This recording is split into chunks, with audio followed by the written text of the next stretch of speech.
Muito boa noite, meus caros alunos da disciplina Administração da Produção e Operações.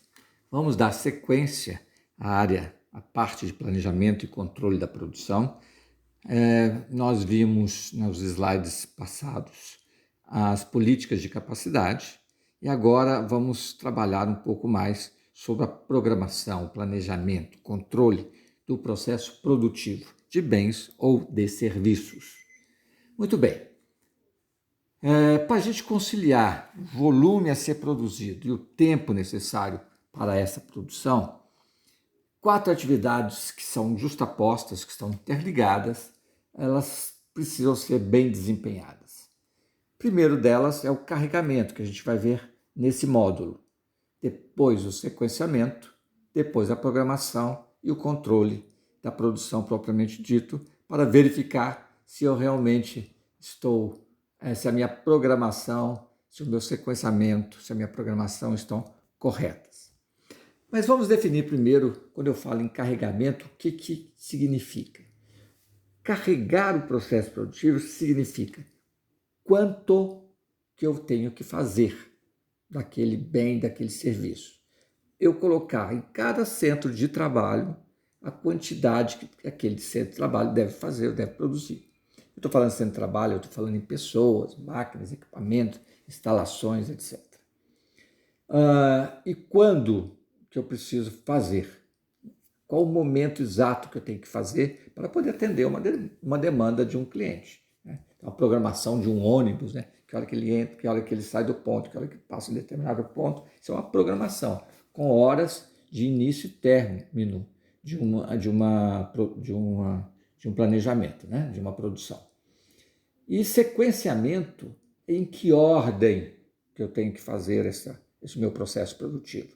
Eu tenho que começar por esse, depois passar por aquele, ou essa ordem não importa para a qualidade do produto final? Em certos pontos eu tenho que, primeiro eu corto, depois eu costuro, depois eu faço, enfim, tem uma série de sequências a ser feita. Às vezes tem operações como projetos, por exemplo, que eu não tenho necessariamente tendo mesmo as sequências. Eu pego um projeto 1, projeto 2, projeto 3, eles são independentes, então não me querem a relação de um projeto para outro, não tem um determinado sequenciamento. E o monitoramento e controle é para verificar se as atividades estão cumprindo o plano, como a gente já viu também em outros slides. Muito bem, então vamos falar sobre carregamento. Quanto que cada recurso transformador deve produzir. Muito bem. Para poder a gente falar em carregamento, é preciso ter um conceito muito interessante. Se carregamento é a quantidade de trabalho que eu vou alocar em um centro de trabalho, eu tenho que saber quanto tempo aquele centro está disponível. Por exemplo, se eu compro uma prensa para mim, ela está disponível, né? Se eu comprei a prensa, ela está numa instalação, uma prensa hidráulica, por exemplo, ela tem lá. Ela está disponível para mim 7 dias por semana, 24 horas por dia, 365 dias por ano. Né? Esse é o máximo tempo disponível. Mas eu não trabalho esse máximo tempo disponível. Eu tenho o tempo normal que eu estou disponível, mas eu tenho um tempo que não é trabalhado. Por exemplo, talvez essa empresa não trabalhe aos finais de semana. Então, desse tempo normal disponível, eu tenho então aquele tempo que eu vou fazer o meu planejamento. É o tempo planejado disponível. Desse tempo planejado disponível, eu tenho um tempo que a máquina está operando, eu tenho um tempo que ela está ou em manutenção, ou fazendo alguma troca, enfim, desde que seja programado. Então aí eu tenho, desse tempo planejado de operação, eu tenho um tempo disponível exatamente para a operação.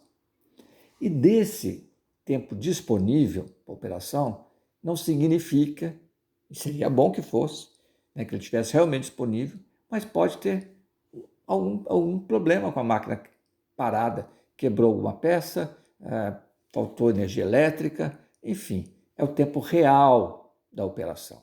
Tá? É o tempo disponível, o tempo real da operação. Muito bem. Então aqui vem dois conceitos que eu acho fundamentais, que são utilização e eficiência. O que é a taxa de utilização de uma instalação ou de um equipamento, ou de um recurso? É o volume do produto real dividido pela capacidade do projeto do produto. E a eficiência é o volume da produção real dividido pela capacidade efetiva. Vamos ver isso com um exemplo que fica mais fácil. Se nós pegarmos nesse primeiro bloco aí, a capacidade do projeto, vamos pegar uma capacidade semanal para a gente fazer esses cálculos, né? Então vamos imaginar que uma prensa está para mim disponível, uma prensa ou qualquer máquina ou pessoa, a capacidade de projeto é trabalhar 24 horas por dia, 7 dias por semana. 24 horas vezes 7 dias por semana dá 168 horas por semana. Essa é a capacidade de projeto. Acontece que talvez essa minha empresa não trabalhe isso aí. Então, tenho os finais de semana, sábado e domingo, tem as horas de parada para almoço, que não está contado, que essa prensa não trabalha. Então, eu tenho a capacidade efetiva, são apenas 109 horas destas 168 horas, que é o segundo bloco aí. Então, são perdas que foram planejadas de 59 horas. Se você soma 109 horas mais 59 horas, então é 168 horas que essa prensa está disponível, por exemplo. Muito bem, eu tenho então a minha capacidade efetiva de 109 horas. Lembra como nós falamos? Significa que nem sempre ela vai conseguir trabalhar 109 horas. Podem acontecer perdas. Perda esperando algum material, perda por o funcionário se atrasar para começar a ligar o equipamento. Ou seja, são perdas que não foram planejadas e que poderiam até ser evitadas. Neste caso e nesse exemplo, nós estamos falando que essa prensa, que tinha uma capacidade efetiva de 109 horas, apenas foi trabalhado 51 horas. 58 horas foram perdas diversas que poderiam ter sido evitadas. É aqui que um bom administrador da produção tem que buscar evitar. Então, como é que eu calculo a taxa de eficiência e utilização? Então, vamos pegar a taxa de utilização aqui embaixo, embaixo do quadrado. Ela não é o volume de produção real sobre a capacidade de projeto? Qual que é o volume de produção real? O que eu realmente estava produzindo, foram 51 horas. E qual que é a minha capacidade de projeto? Era 168 horas da semana. Então, eu produzi apenas das 161 horas, que era a minha capacidade de projeto, eu produzi apenas 51 horas. Então, eu tive 51 dividido por 168, dá 0,304 ou 30,4% de utilização. Então, essa minha máquina foi utilizada apenas 30,4%. Bom, vamos ver então qual foi a eficiência dessa máquina. Pega-se o volume da produção real, também é 51, que a gente já viu, sobre a capacidade efetiva. Eu quero saber o seguinte, se aquilo que eu planejei, eu fui eficiente no meu planejamento. Então, 51 dividido por 109. Então, deu 0,468, que é 46,8%, que também tem como melhorar esta eficiência. Muito bem, esses dois conceitos são importantes para a gente entender como é que a gente faz o carregamento da produção. Nem sempre eu posso carregar o processo produtivo na capacidade máxima do projeto, porque não se dá conta, porque tem paradas, etc. Então não adianta nada eu querer falar assim, olha, eu vou produzir com essa máquina 168 horas, mas eu trabalhar só 5 dias na semana. Então não vou conseguir, não é? Muito bem, vamos em frente. Outro conceito importante no processo de carregamento é o conceito de carregamento finito e carregamento infinito. O carregamento finito, ele aloca trabalho a um centro de trabalho. Nós já falamos que é um centro de trabalho, né? Pode ser uma pessoa, uma máquina, um grupo de pessoas, um grupo de máquinas, etc. Um recurso, até o limite que for estabelecido. Esse limite é a capacidade de trabalho estimada para aquele centro de trabalho, baseado naqueles tempos disponíveis para a carga. Então, por exemplo, um determinado médico, ele vai trabalhar à tarde num determinado hospital, cada consulta dura 1 hora, imaginamos que seja 1 hora, então ele pode ficar lá, por exemplo, pode ter 6 consultas. Se for 7 consultas, tem que marcar para outro dia. Isso é o carregamento finito. Acabou aquela quantidade, tem que marcar para frente. Vamos pegar esse gráfico só para a gente entender.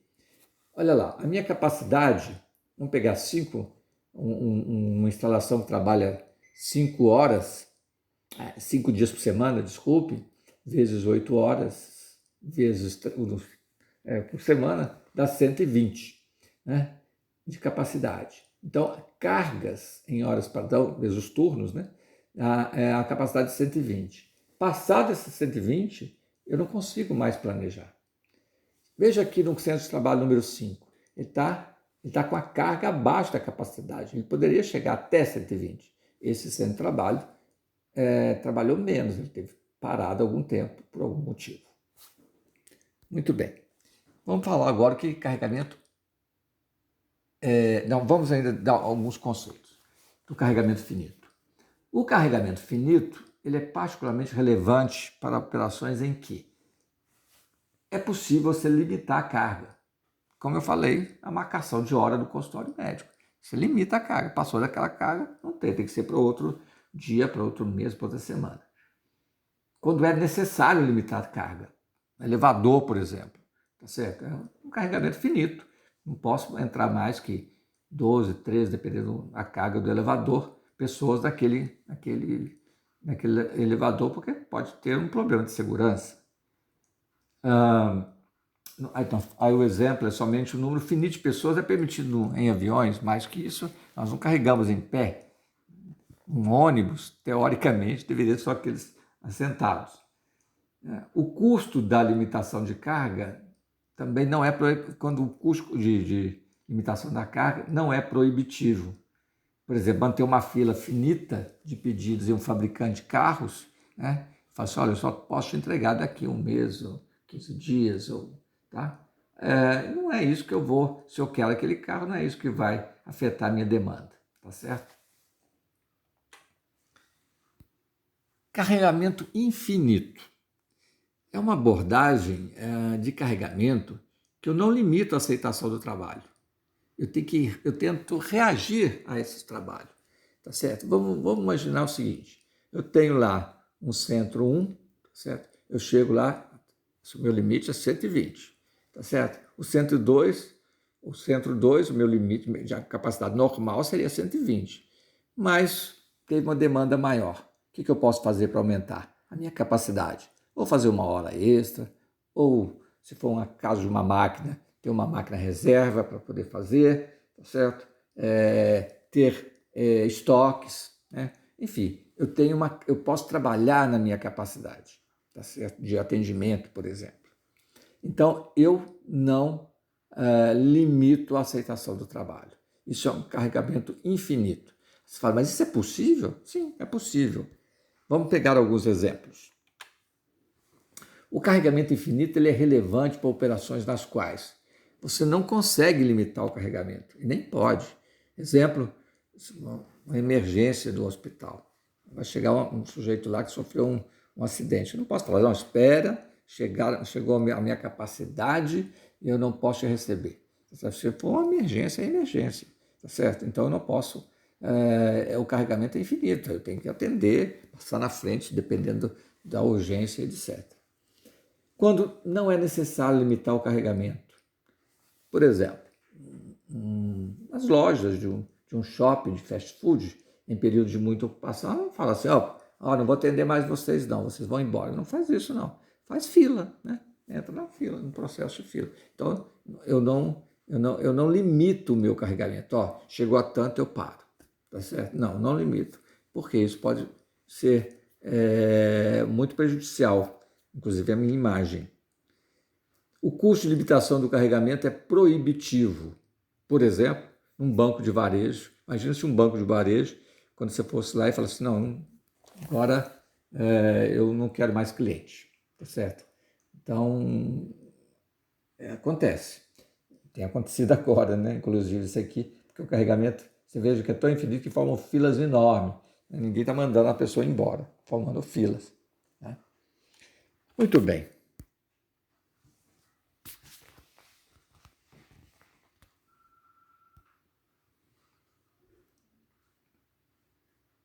Nós vamos agora o próximo item é sequenciamento de operações, em que ordem executar as tarefas. Tá certo? Nós não vamos ver esse item aqui, eu vou dividir esse slide em dois para a gente ficar na primeira parte só o carregamento e numa segunda parte só de sequenciamento. Inclusive nessa parte de sequenciamento, eu gostaria de fazer com vocês alguns exercícios que é muito importante. Mas então eu deixo um exercício para vocês tentarem resolver, fazerem, que é o seguinte exercício. Qual que é a taxa de utilização e a eficiência das salas de aula da unidade, por exemplo, Santo Agostinho do Uno Horizonte, no período letivo normal para os cursos de graduação? Há como calcular isso? Tá certo. Mas para responder isto, nós precisamos saber quais os horários de aula, os dias da semana que a unidade funciona, os turnos que ela funciona. Então vamos considerar que as aulas da unidade acontecem todos os dias da semana, de segunda a sexta-feira, ou seja, 5 dias na semana. 3 horas do turno da manhã e 3 horas do turno da noite. Então elas estão ocupadas 6 horas por dia. Tá? Logo, a capacidade efetiva você pode calcular, né? Que é 3 horas vezes 2 turnos, vezes 5 dias, aí você acha a capacidade efetiva.